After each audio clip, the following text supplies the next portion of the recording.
Brilliance Audio presents the unabridged recording of Chicken Soup for the Soul, Shaping the New You, 101 encouraging stories about dieting and fitness and finding what works for you, by Jack Canfield, Mark Victor Hansen, and Amy Newmark.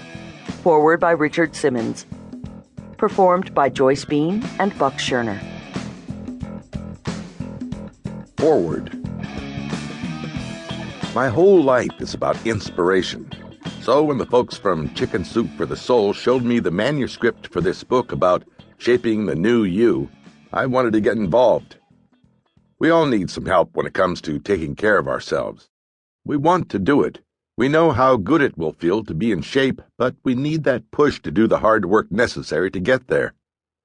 These 100 stories, written by regular people about their efforts to control their weight and get fit, really resonate with me. There is no better inspiration than hearing someone else's story. You will undoubtedly make a connection while reading this book. You'll find a little motivational trick that you know will work for you, or read a phrase that gets you out of your chair and out of the kitchen. No one has a bigger appetite than me. Food was my entire life growing up. I could be blindfolded and still find a po' boy place. I was raised in New Orleans, within walking distance of the best food in the world. I love food. But I have learned to love myself, too.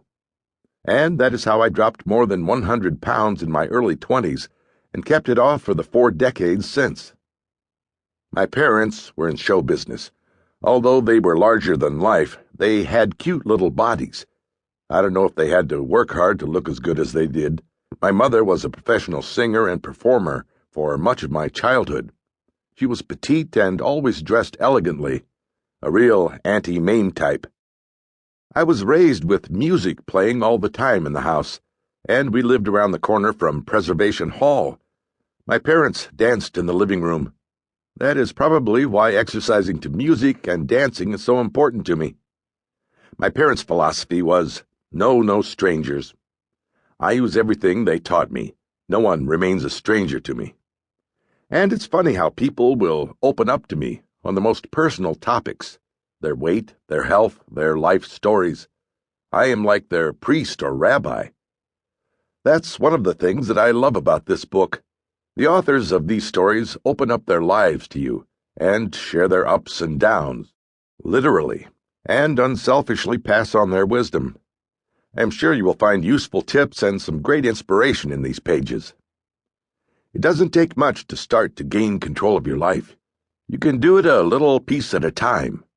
Take the first story in Chapter 1, Getting Started, as an example. Douglas Brown was 80 pounds overweight and was rejected when he applied for life insurance. This spurred him to action. He started simply, taking the stairs in his 4-floor office building every day. Over time, this led to a complete change in his fitness and diet, and he is a much happier and healthier guy today. You really can learn to love exercise. In Chapter 2, Exercise Can Be Fun, you'll read about Fran Signorino, who got in shape in the privacy of her home using my tapes. After a fairly aggressive perm, she even had my hair. And her family and friends tease her all the time when she says she is doing Richard and can't be disturbed. She says I'm always in a good mood and I make her keep trying even when she's tired. Happy to be of service. One of the things I love about this book is that there are plenty of stories about falling off the wagon. We all have our bad days, and that doesn't mean your diet and fitness program is over. It just means that you will do better the next day.